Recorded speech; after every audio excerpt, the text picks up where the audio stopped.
Hello বন্ধুরা, আমি চুমকি। আজ আমি আপনাদেরকে একটি ছোট্ট গল্প বলবো। একটা ছেলে ও একটা মেয়ে দুজনকে খুব ভালোবাসতো।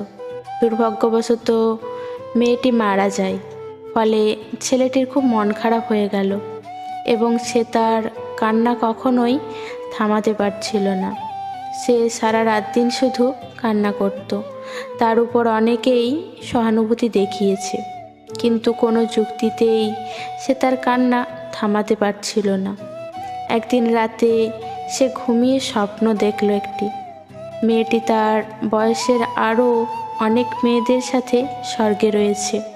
সে একটু স্বস্তি অনুভব করলো, কিন্তু সে লক্ষ্য করলো যে সমস্ত মেয়েরা পরীদের ড্রেস পরে আছে না, এবং তাদের সবার হাতেই একটি করে জ্বলন্ত মোমবাতি রয়েছে, কিন্তু তার প্রিয়তমার হাতে যে মোমবাতিটা রয়েছে না, সেটা জ্বলছে না।